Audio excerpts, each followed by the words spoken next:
Okay, it's 5 and we are live streaming on YouTube also. So I'll start and people can join in whenever they are able to.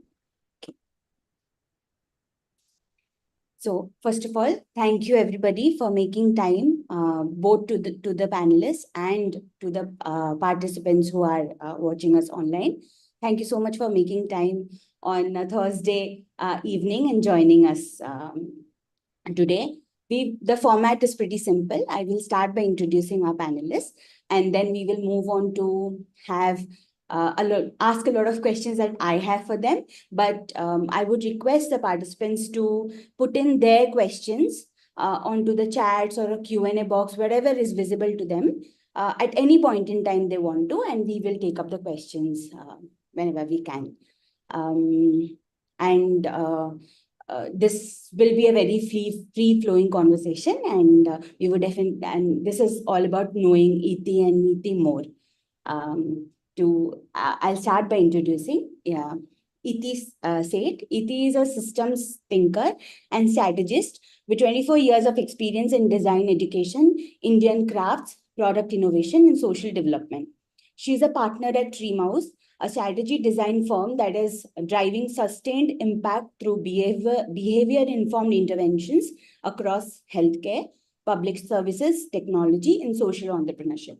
Her work has fostered strategic partnerships with key government and philanthropic entities, including Omidyar Network India, UIDAI, which is Aadhaar, William J. Clinton Foundation, SCRT Delhi, and the Room to Read Foundation. An alumna of the WoB program, she serves on the board of Reap Benefit. She has also contributed to the Communication Strategy Advisory Council for Aadhaar and is working with WHO on developing the global research agenda to translate academic findings into policy. Now based in Goa, she continues to influence social impact while exploring new opportunities. Welcome to the Coffee Chat, Iti. Thanks, Ritu. Very, very excited to be here. Thank you. Now, and then we have Neeti Chand Mehra. Neeti comes with rich experience across financial services, retail, hospitality, and media. After her diverse corporate and entrepreneurial experience, she has decided to shift her focus to development sector. She says that the last year has been a beautiful give and take relationship. While the non-profits have gained from her knowledge of strategy, communication, among other skills, and most importantly, the ability to meander through chaos to create order, she at the same time has learned to appreciate the pulls and pressure of grassroots working and the challenges that come with it. She believes it's hard and there's a long way to go. She currently serves as a board member to Oscar Foundation, which is a youth-led organization that uses sports to act as a catalyst for change in some of the most improvised communities in India. Welcome to the call. Thank you so much, Ritu. Thank you. I'm excited to be here. Thank you so much.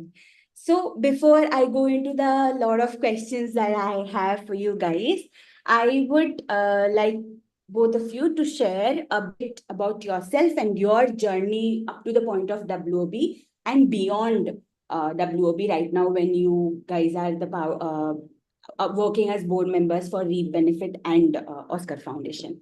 So either of you, maybe start with Neeti and then go to ET. Yeah. Sure.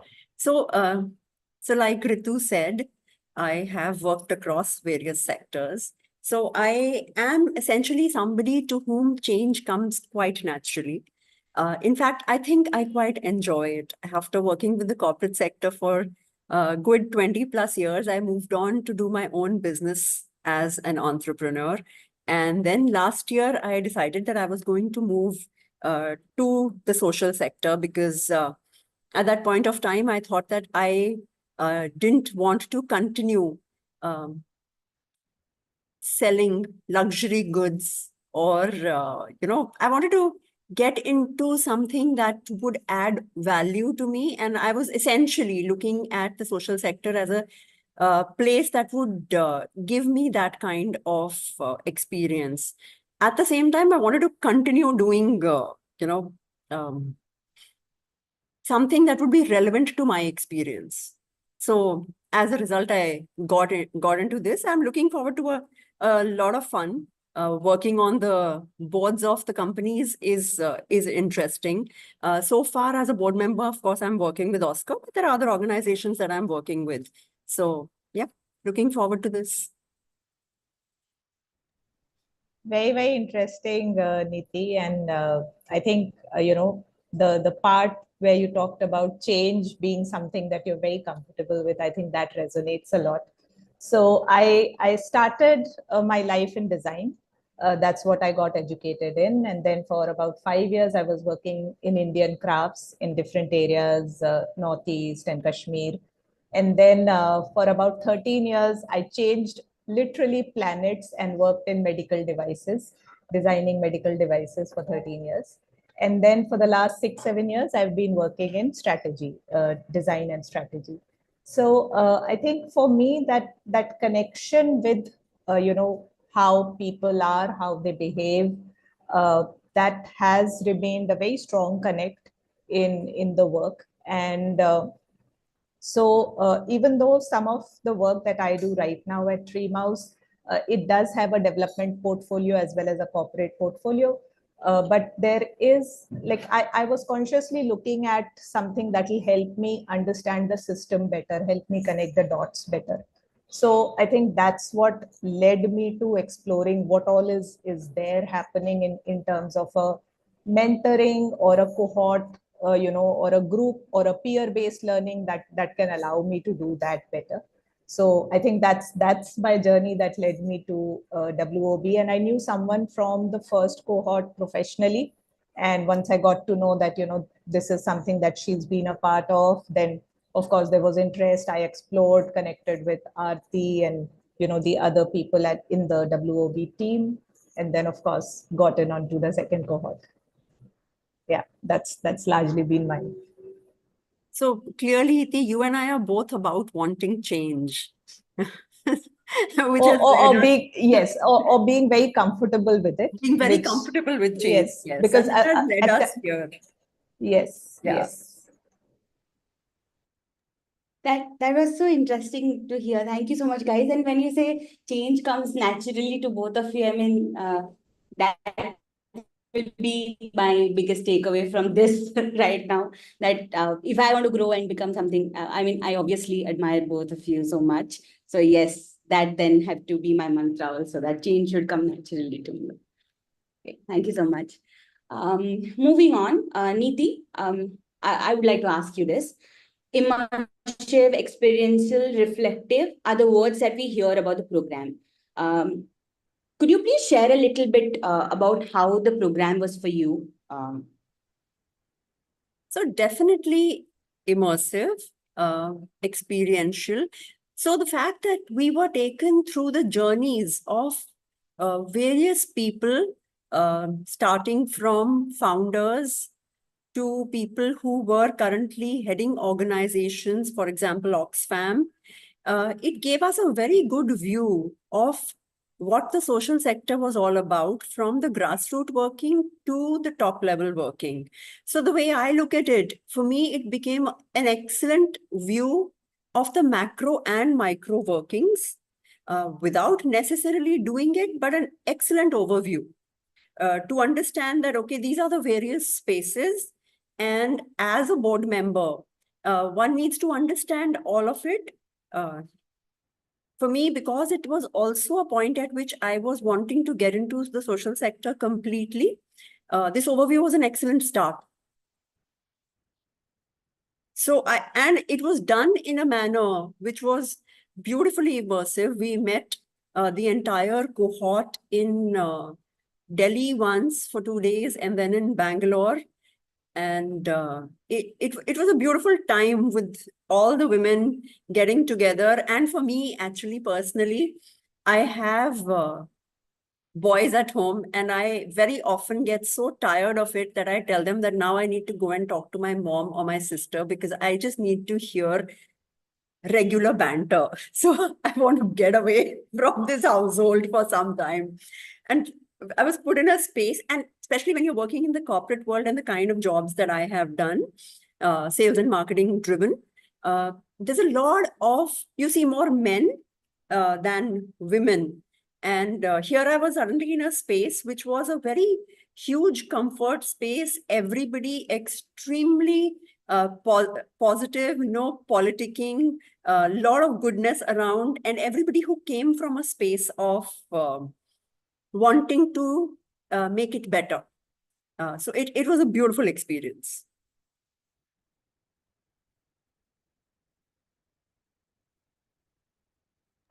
That was amazing, Niti. And you put it so beautifully. Thank you so much. Iti, I would like do share with us your journey of the WB program to becoming an advisory board with reap benefit. In this question, if you could also walk us through the transition that happened and how is this journey of advisory board member going for you? Sure, yeah. So I think, like Niti mentioned, the journey at WOB is very, very immersive, and there's a very strong peer group, like a support group that gets created between the cohort, because these are women who worked substantially in their own fields. They come with an extremely positive mindset to collaborate, to learn together, of course, have fun. So there's a lot of energy that gets created in that group itself. And we had our sessions in Delhi, and then we wrapped up our cohort in Ahmedabad very, very beautifully. And I feel that while we were towards the last few weeks of the cohort, uh, Aarti and the WOB team had already started to engage with us to understand our mindsets better. And then, parallelly in the background, they were also connecting with the organizations who could be open to having women advisors on their boards. So I think a lot of work went into matching the right kind of mindsets together, so that people were introduced to places where they would be valued, as well as places where they could actually feel nurtured, and uh, the engagement or the vibes would be better. So and those were the conversations that were initiated by the WOB team. And so when I started engaging with Reap Benefit, it was with the founder and a few conversations. And there was something very specific that at that point that they were looking at. So a problem, and looking at advice around a problem solution. And I think it was a very good approach, because during those conversations we sort of started to build the trust for each other. I understood their premise a lot better. And it gradually transitioned from those conversations to probably the first board meeting, which happened about 2 or 3 months later. And where all the other board members who had been with the organization much longer, they were there.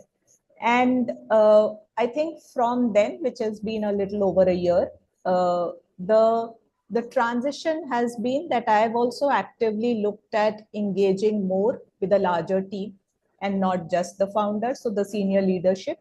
And it gives me the confidence that they are mentoring a second layer, and the organization is not very the pyramid is not very sharp. There is a white table at the top where there are more people taking decisions, and at the same time there are people who can reach out to me for the kind of inputs that they may be looking at in some aspect.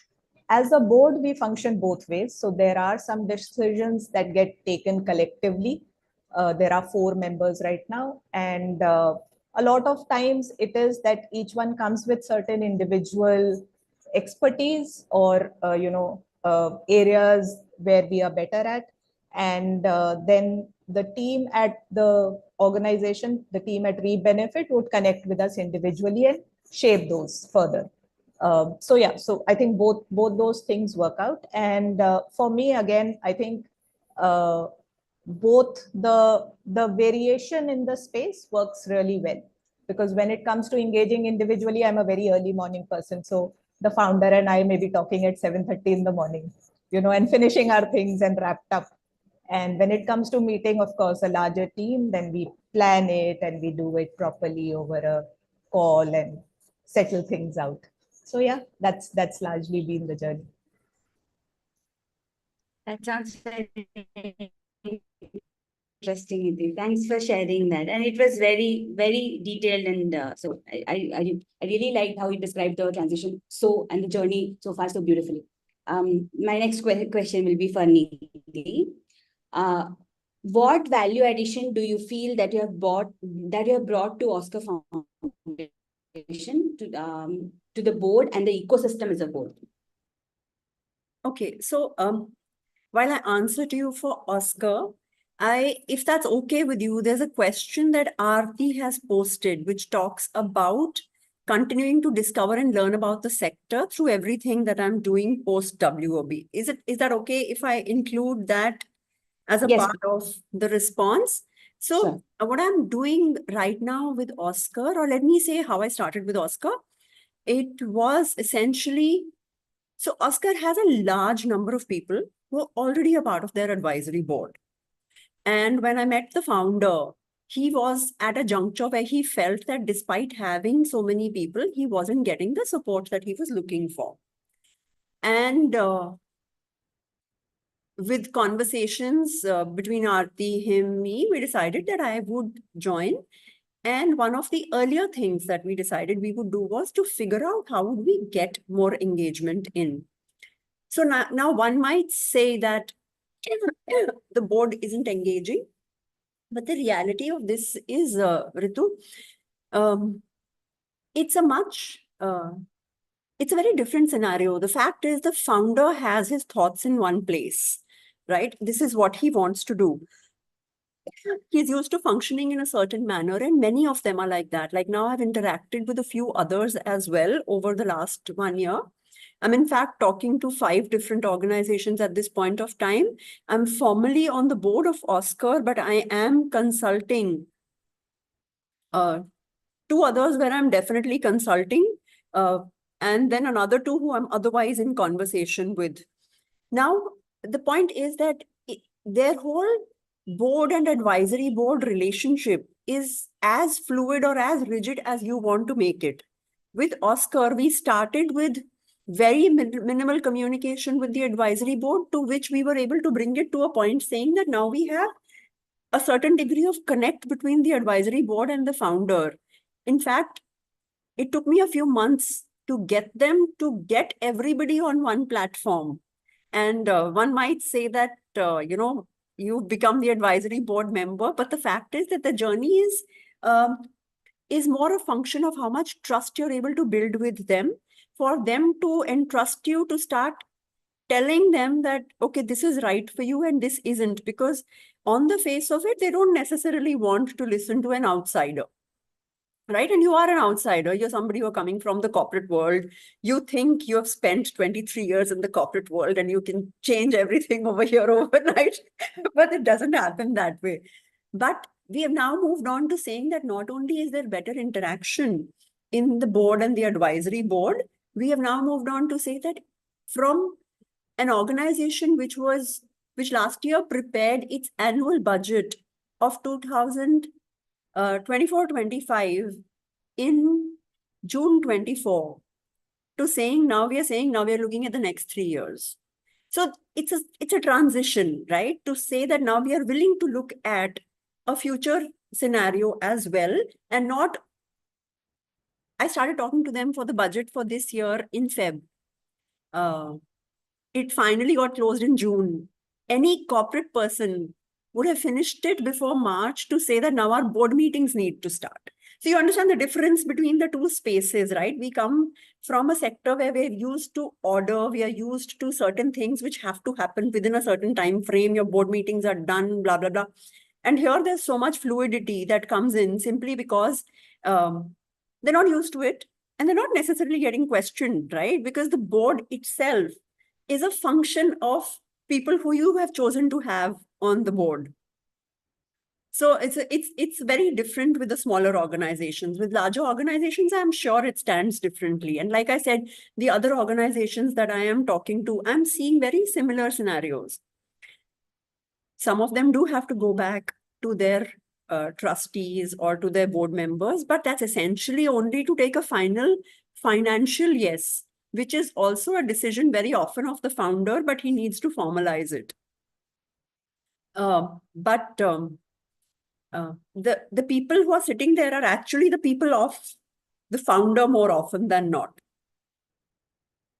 So he's used to functioning quite independently. So to answer Aarti's question, I have interacted now with, and I'll call all of these organizations that I've interacted with, I would call them small and medium, because if we are talking about an operating budget of anything between 16 crore to 3 crore annual operating budget.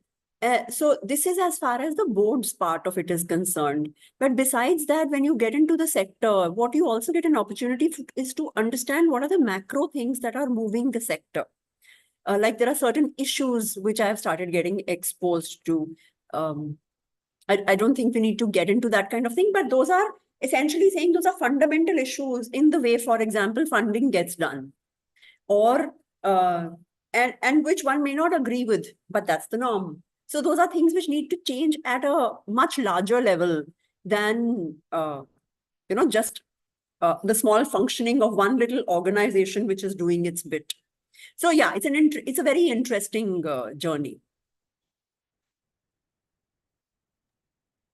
That was amazing. I mean, yes, when you said that you get into the sector, you are able to then identify that there are a lot of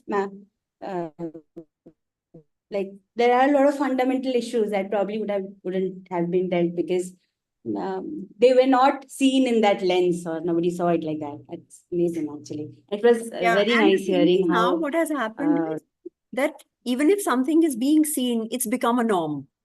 And a lot of people understand it. People in power also understand it. But making that change at a thinking level is something that is going to take time to make it happen. True. Absolutely. Yeah. That was amazing. Very, very interesting. Okay, moving on. Iti, this next question is for you. Have you been moments of what you picked from the program back into your space of engaging with the NGO or the team, encouraging volunteering as a team or as a family, engaging with the community as a whole? How do you want to share this with us?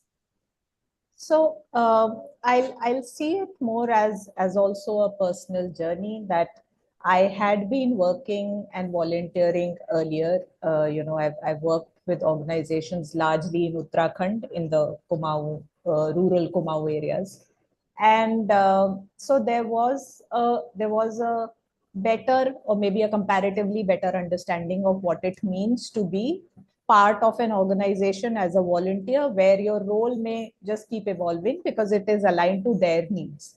They will decide, even if I'm a designer today, but they may need someone who they need to manage something better, and therefore I would be that person when I'm volunteering. So I think that understanding I brought into where, when I came into Women on Boards cohort, what I took away was this entire space of, taking your whole self there. And that's also in at the place of work, very privileged to work with a women majority team. And the idea of everyone being able to bring their entire self, and then in what ways can we start mentoring people we come into contact with, or like a lot of students reach out to us, or young professionals. So we started to figure out a system in which they could come in, spend a few days just being part of our brainstorm sessions of our work thing, which exposes them to sort of a lived experience of a design and strategy studio, and gives them that immersion. While yes, I mean, not always do we have the space to take interns or have them, but this is a free space where they can come in. We specify the hours, but they can come in and be part of the discussions, the ongoing discussions that are happening in the office. So I think there were these elements where everyone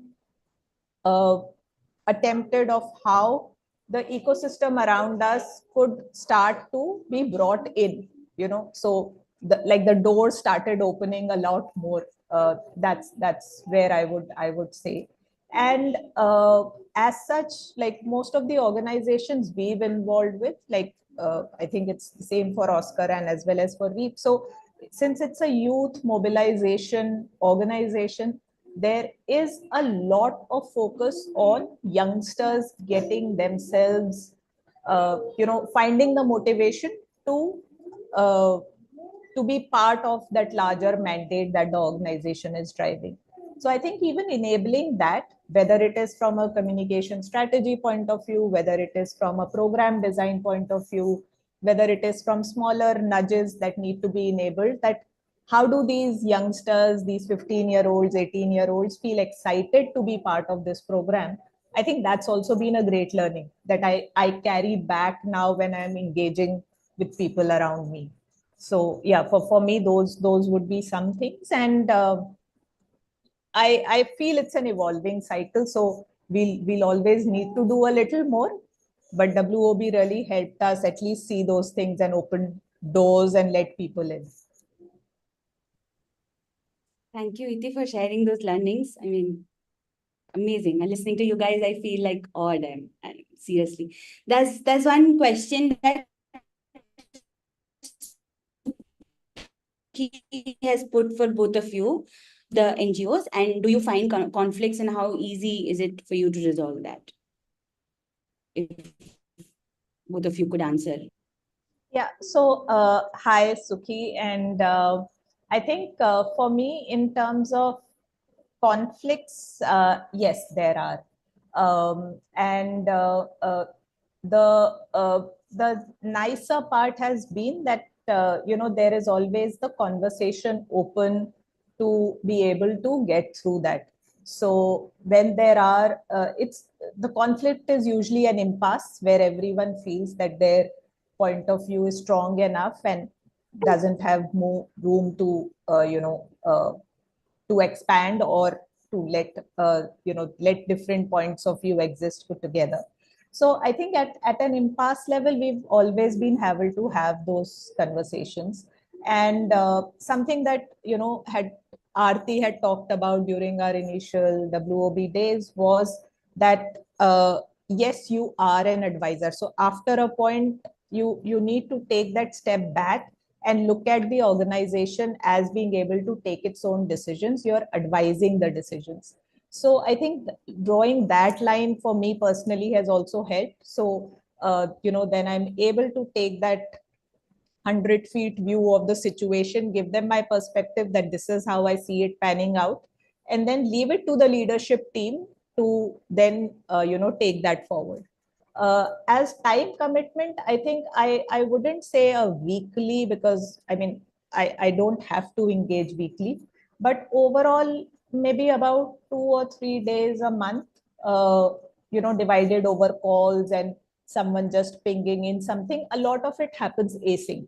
So like with the founder and I, we work this beautiful cycle of voice messages.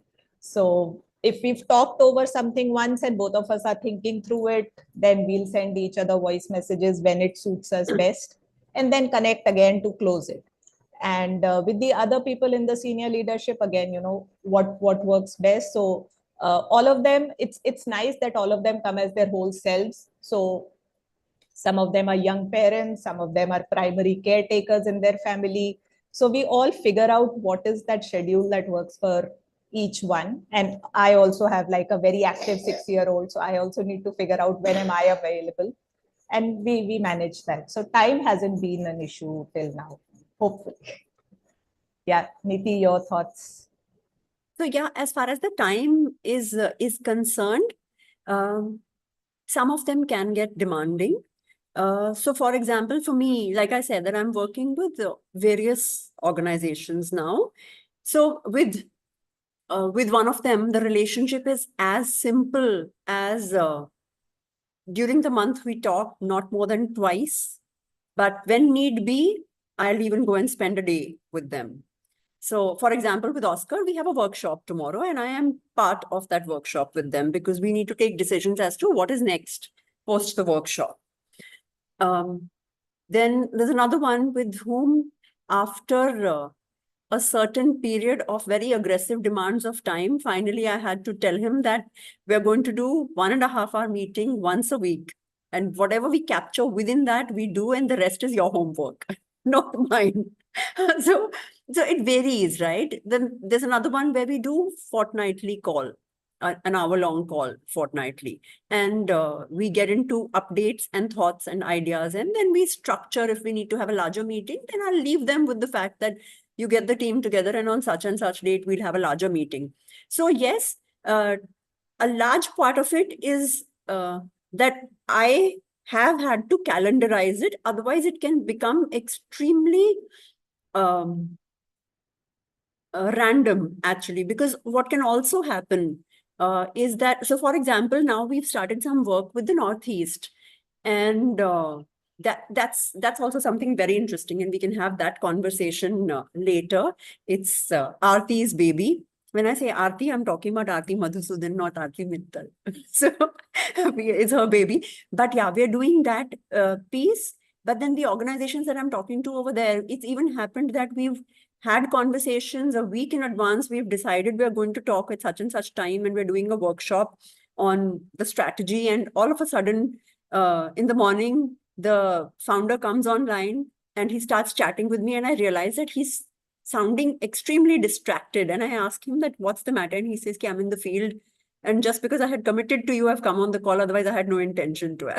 I was like, you should have just told me, and I would have rescheduled the call, right? We didn't need to go through this exercise. But that also happens simply because they're not used to this kind of structure that we are now creating for them. So this is all something which falls in place. I think it's just a matter of a few meetings and a few discussions with you. And it's a function of how you like to put it in place, but very possible to calendarize it and streamline it.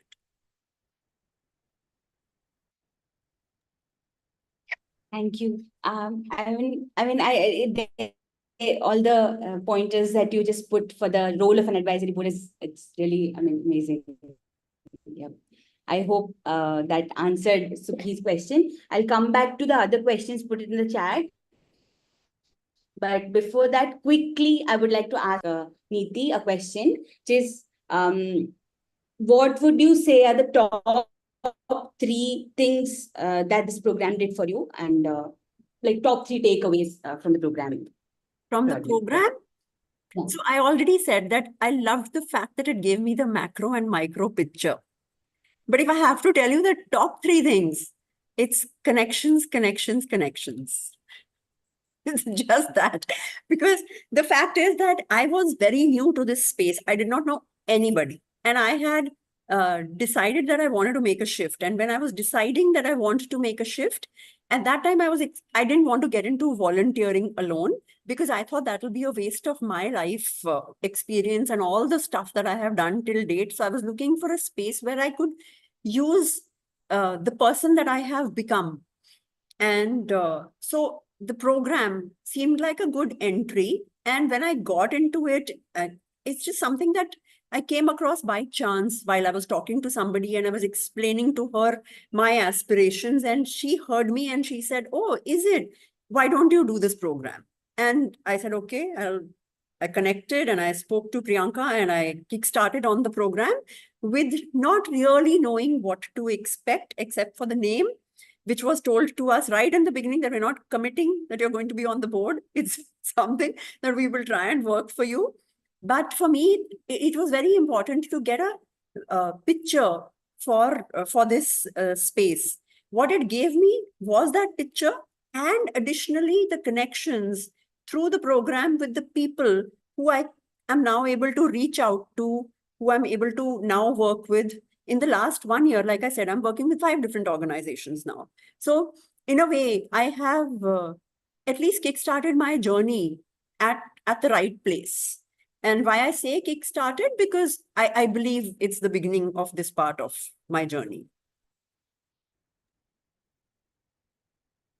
So connections, connections, connections, guys. This is what it gives you. A lot of a lot of friends, a lot of people, a lot of likable people. You get to know a lot of people all your life, and you may be somebody who is generally very positive with people, but here the people are even better than that. So it's nice. Okay. So, Iti, if you would also answer to me, what were your three biggest takeaways from the program? I think for me, the support group was a very, very big takeaway. The women who came together and, the way we would create that safe space for all of us. So, like, I remember someone got into an education based organization, and we couldn't decipher the impact of the new education policy. So, a small group got together. We had our own webinars within ourselves of the people who knew about the NEP ka impact and the people who didn't. And it all got sorted out. So I think that space of a support group was really big. And the system view of the sector, which I think Niti also talked about as micro and macro. So for me, it is, it gave me an entire aerial view.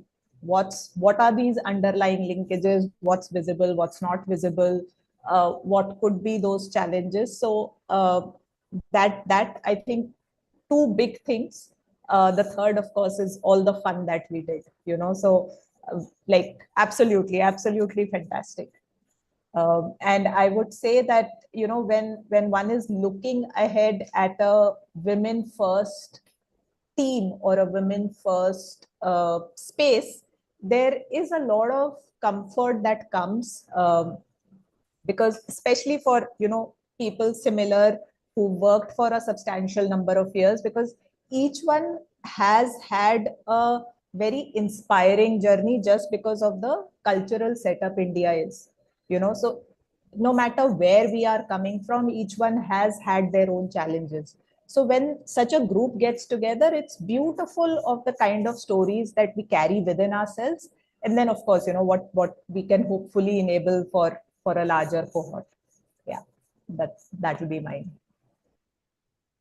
Thank you for sharing that, guys. Okay, so there are questions, but yes, I want to ask this one question before we go to the question, the section. Yes. So,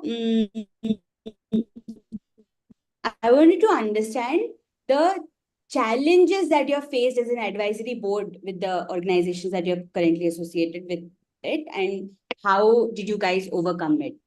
Probably any of you can start, both of you can take it and answer that. That's for the people viewing. Okay, so I'll Maybe start with start that. Niti and then. So, like I said, with Oscar, one of the biggest things was the lack of communication that was there despite already having an advisory board. And that was something which took a little time for us to overcome. That according to me, is something which, because this whole thing of keeping the board engaged is a function which the founder or the CEO needs to do. It's a function of the personality that he or she is. And I don't even know why I'm using the word she, because I'm not working with any organization where the founder is a woman. I'm working only with organizations where founders are men. But that part is something which I continue to have to maintain of engaging, because of the kind of person who and it's just a personality thing, right? Although the advisory board is needed, but how to keep them engaged is a bit hard. So that's a role which I kind of play in the organization. So that why I call that a challenge is because it's something that requires continuous communication, and which is not my job, right? But it has become my job because I've willingly taken that on. Apart from that, what you will see, like, you may have a lot of ideas, but the founder has his own ideas. that this is how he wants to operate. Like this morning, I've had a meeting with the founder with whom I have had in the last 4 meetings and 1.5 hour meeting each time. We have discussed a particular project that he wants to do. And apart from those 1.5 hour meetings, so when I say 4 meetings, it's 1 meeting a week. So we've spent a month already on a certain mindset to say that this is the project that we're going to start and this is what we're going to take to the funder.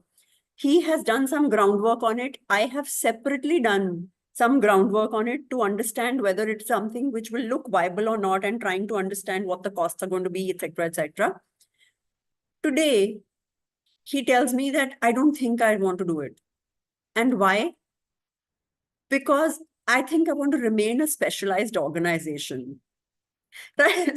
So you understand that after having spent a month and extra personal time on a project, which I had started taking to heart to say that, okay, this is turning out to be something interesting and can probably help them go places.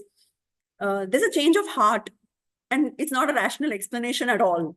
So you are left with, okay, now let's discuss it. So yes, it's a challenge when you realize that for no practical reason, there is something that has changed over here, and you want to make sure that whatever the decision is, because end of the day, it's still not your decision, right? You're an advisor.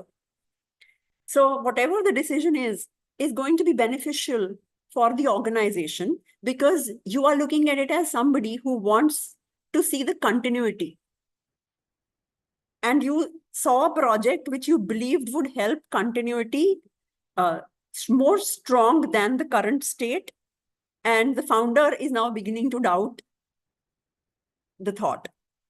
After having spent all that time, I understand you might create a project and then decide it's not a viable project and hence cannot be done, etc., etc. But you're thinking at a stage when, for no reason, is a bit questionable, right? So I mean, I hope you understand the flux that you're actually at an idea stage when you're not sure, even though you don't have any valid reason to say that it's not something that can work or not work.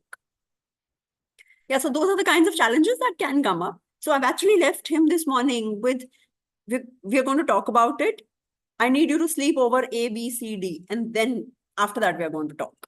So it's literally gone to that I have taken, yes, a step back, because he needs to think through, right? And if he wants to see my continued support, then you cannot keep swinging back and forth, right? Because it's leaving me in a state where, while I want to help him, I'm coming from a place to help the founder.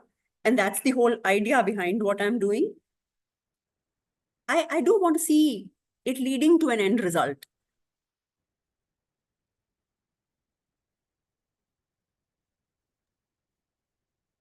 So, yeah. Yeah. If you could go ahead and share the challenges. Yeah, I think the intense challenges that Niti talked about, I haven't, because my journey has been very different, and I'm sure she comes with a very different set of expertise. So with me, I think Aarti had also connected me to a couple of other organizations where I had a few conversations, and it didn't lead to a long-term mentorship. So I don't see any challenges that are that have been like starkly something that has been an impasse. Yes, I do at times feel that like she was also talking about, that the founder may have a certain kind of vision, and I feel that over the past year I've been able to uh, spread that out, because I talk to the entire senior leadership now. And so I may be talking to the CTO, and it's a tech product, I'm not a tech person, but my role there is to give him a wider understanding of the user needs, of which I'm an expert. So those conversations there help him understand that, and then of course with his own expertise he can lead that into a technical solution. So I wouldn't call them really conflicts. I think it's just, yeah, I've largely spread my involvement with not just the founder, and thankfully it's a team that allows to do that, you know. So there is a broader talk. So yeah, I think those would be my takeaways. Thank you for sharing that, Iti and Niti. So I was waiting for this question because there's a question from Aarti saying, how proactive have you guys need to be to make the engagement meaningful? And the question that you guys right now answered about the challenges and how you guys have been able to constantly communicate and tell them and streamline things for them definitely shows that it is proactive level pro max. So Yes. maybe yes, you if you want to still answer that question, then do you guys still want to answer how the proactive levelness that you I want think you know the answer now. Yeah, it has to be, you know. So one needs to understand the organization as a whole. And because again, I think, you know, all of us, when we've done this program, or, you know, the kind of experience we've had, we also have a holistic experience. So once you see the organization as a whole, if there are things that are bothering you in how they are functioning, it's good to call out, even if that's not in the discuss scope, or you think it's something that you may want to explore. The founder may want to explore it with another board member, some very specific mentor. But I feel that one needs to be invested in the organization from that point of view, that you're able to at least help them see, like you're a mirror from a distance. So yeah, I would say ki proactive, we'll have to take that proactive approach. Yes, it's amazing. There's a question from Sailaja Manohar, if I may ask. How do you spare time with family commitments and to the organization role, which I found little hard? I'm not the right person to answer this question. My boys are in boarding, one of them is working, so I'm fairly hands-free as far as children are concerned. And since I've made a complete shift, all my time is for this sector. So I don't have a problem with it at all. I'm Iti with a 6-year-old child, I'm sure it feels differently. Yeah, absolutely. It's very, very different. So yeah, I mean, I don't know. Hopefully you guys can't hear, but my daughter's sitting right here because she wants to be sure that, you know, she's seeing what's there on the screen. And so Shailaja, I would say that one needs to draw up their, you know, like my commitments or my boundaries, and be very clear with it, because ultimately this is an advisor role. It can go as intense or as much as we want it to be and we are comfortable with. The nice part would be, and I think the development sector is more inclusive, is to come as your whole self. So if you are the primary caretaker, you have seniors at home, you have certain time commitments, it's better to take that all into the engagement that you're going into, and draw that out, that this is how much time is available. Like I said, that, you know, a lot of my engagement with this particular organization is asynchronous, because it's very difficult for me to align that time. You know, at times I am rushing my child to school, or I have a full-time job that I have to do, and I'm working on that. And therefore I need to find those pockets where I can do this, and that, you know, the organization has been also very beautiful. They've integrated it well. If one can draw that, and I don't think it's always key, it needs to be extremely intense, that it needs to be every week and it needs to be 5 hours a month.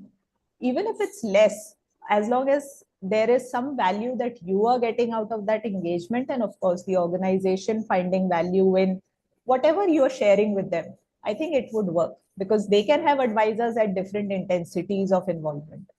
So that would be my suggestion, that draw up that space for yourself. Hope this helps. That yes, I also hope that answers Shailaja's question. That's a very nice question by Shreya Menon. How is the gender lens playing in the engagement? Does it affect reaching a middle ground, or while taking a decision, is it affecting your voice? If both of you can answer your perspectives, the question. So the way I look at it, I don't take any decisions for them. I very clearly play an advisory role. Yes, sometimes I might come a little strong to say that they must do A, must do B. For example, if you had seen my conversation today with in the morning, it was more like as if it was my business, because I was so concerned that we were making such a big change. But broadly, you will not, you're not going to take a decision, right? There's somebody else who's the CEO, there's somebody else who's the founder. You've gone there to play an advisory role. Does the gender lens play a role in this engagement? In my experience, not at all. Because one, it takes a little time for them to start trusting you blindly. That is something that I have seen as a woman. Humans, even in the corporate world, they tend to take a man more easily as a word of authority than they do with women. So I think for me, at least, it comes very naturally to allow people to take that time to trust me. To say that, yes, what I'm saying means something.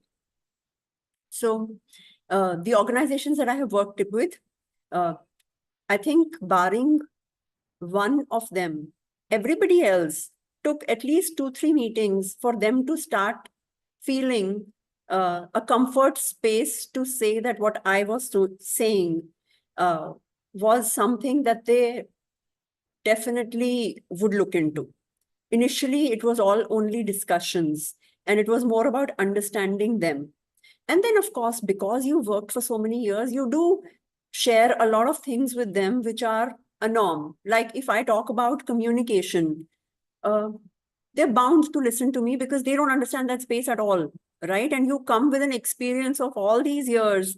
You have enough to tell them to get into it. Or if you're talking about strategy, when they're not even looking at strategy, they're doing only operational day-to-day work. So the thing is, simply because of the experience that you're coming with, your interaction with them will be rich enough for them to trust you. So I don't see a gender issue as such. Nothing that I experienced, and but I don't know if it exists, because end of the day, the founders that I'm working with are only men. I am yet to work with a founder who's a woman. In the last 1 year, I've met only 2 organizations where founders were women. All the other organizations, founders were men anyway. So you have to deal with them, and you've dealt with them all your life. So keep moving on. Iti, has your experience been any different? No, not. I wouldn't say that the gender lens plays a role there. I just feel that for organizations, having like a woman advisor is at times even inspirational for the women working there, and most organizations come with that understanding. So besides the organization that I work at with through Women on Boards program, I have been, across my work life, been involved with other non-government as well as social purpose organizations. And I feel that there is a slightly better understanding because they're also on the ground working with, with women. So having someone who's come in with a certain lived experience, who's come in with that understanding of complexity, helps the advisor also understand those interpersonal things better. So in at least the areas that I have been looking at, where they start understanding their communities better, the gaps better, their programs are better aligned. So in those spaces, I feel that being a woman has helped. But I would second Neeti that as an advisor, I'm not there to take decisions for them. It's a role where I'm making them see all possible things, even the ones that they've not anticipated or that they've overlooked. making them see a wider picture. And the decision is on the executive body or executive set of people, whether it's a CEO, it's a founder, it's a senior leadership, it's their decision to take. I'm there as an advisor. So I think that distinction also, so when it comes to decisions, I'm not the one taking them. And I think there was another one which was about has women on boards, you know, the training or the cohort helped in how we've been able to deal with it, if that's how I understood the question. So I think, you know, like the team had created very beautiful and challenging scenarios. They were very real, and almost like a value system will get conflicted in trying to find a solution to them.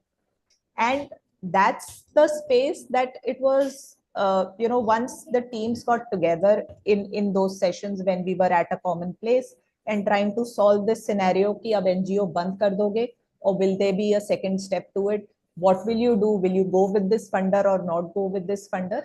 I think just being a part of those critical decisions helped all of us understand what an organization would be going through. So what are the aspects that we could inform them better or make them help them with a more informed decision? So there, I think, you know, that being a part of the program really helped me understand that what's happening at their end. Yeah, I think those would that was really helpful. Thank you so much for sharing that.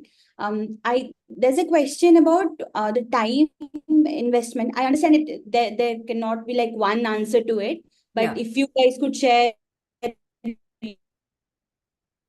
your experience of what is the minimum amount of time that you get involved with the organizations and board members, I think that will answer the question. So in my case, the time I've spent with them is more a function of what their requirement is. It's not really been a function of, so when I say requirement is, so for example, like I said, Oscar's time spent is actually the least. I spend more time with the other organizations where I'm not formally inducted as a advisory board member. And Oscar, I connect with them like twice a month. And then all of a sudden there's a workshop, right? So it's very fluid. It's a function of what all you're getting involved in, but what you will see when you become a part of the advisory board, that not all of them know what to ask out of you. It may be on you to figure out where you can support them. So the initial meetings are actually discovery meetings. And that's been the case with me, with all the organizations that I'm now involved with. My initial meetings have been absolute discovery meetings to understand what they're doing, how they're running, and then coming to them with that, I see a gap here, let's work on this. And the good part is that all the people that I've interacted with have shown a lot of openness to say that, yes, help us out. Now, with one of them, I crystallized it into a project very early on, and we hired an intern and we made the change. With the second one, in a communication space, we are still talking about what they should do because they're finding it very hard to spend the money, but they want to take the bigger leap straight away. They don't want to go in steps to say that intern hire karke thoda change karke dekhte hain and all of that. Because they want to take a bigger leap, they're finding it very hard to spend that money.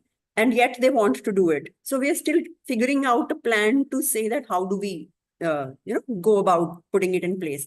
So the time you spend, the interaction you have with them is all a function of which areas you get involved in. Not all of them will have 100% clarity on where they should take your support. But you will know because you're coming with a certain background, right? Even if somebody told me that there was an issue in the tech space, I may not be the right person to identify it.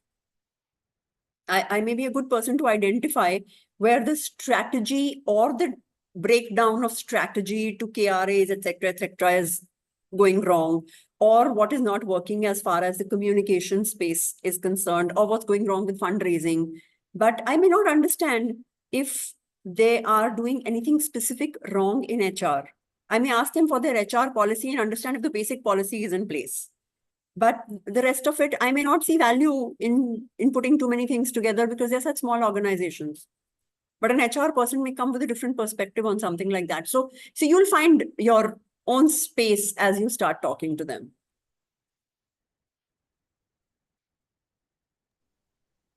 Not too much to add to Niti. I think she's explained it beautifully. I would say that boards as such are not extremely, advisory boards are not very structured bodies. Yes, they would in some cases have a charter, but even what Niti was also earlier talking about, that just because you're part of a board, does it mean a certain time commitment? Not always, because the organization may not understand how to engage with you.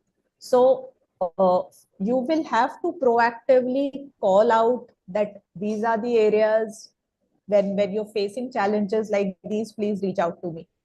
Or I need a collective update in this frequency, do let me know of that. So there would be some of these that as an advisor you would need to put forward. And just because they've, an organization has put together a board, the time of commitments even within the board would vary.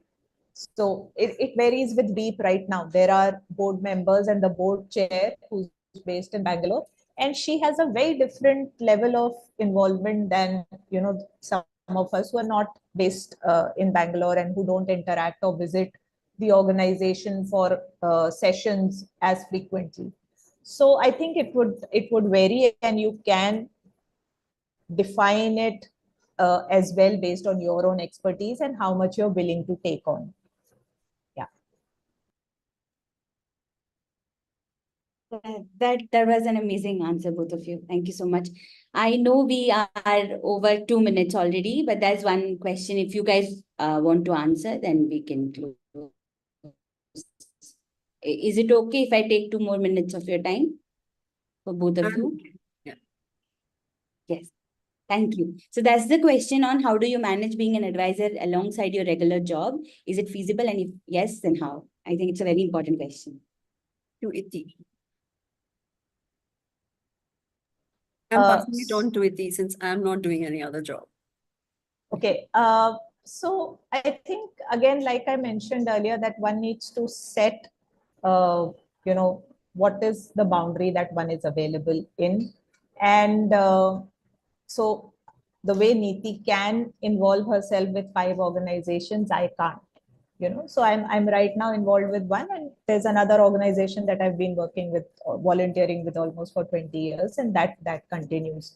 So one needs to find this and also be very clear of how you want to engage. So for me, like I mentioned, asynchronous works, and I need to then create that space, that if it is a common, that if the 2 people need to talk synchronously, these are the timings that I am available. Otherwise, let's keep it async, and we build it further.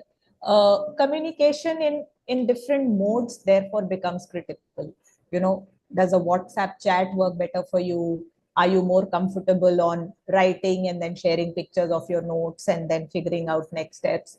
Maybe just talking and talking things through works better. So I think that the space of how you want to communicate will play a good role in the organization getting the trust that even a little bit of synchronous communication is good. And in the end, I think, the job remains a financial priority. So, and this remains a very strong passion for most of us. So we'll have to figure that space out. And it's been possible. So, I have a 6-year-old. I just this year, adding to that change, I decided to move cities after 25 years in Delhi, decided to move to Goa. And there is work like this going on. So yeah, I think, it's a mix of a lot many things. It's a flux, but it happens. Thank you for sharing that, Iti. Before I close this session, I want to ask one nice question to you guys. I've heard so much that both your cohorts were fun cohorts from what is that one word that you want to like tag your cohort with? One word for your cohort. Yeah. So I'm going to use what Aarti put down on the chat a little ago, a bit wild. I'll say the warmest wild.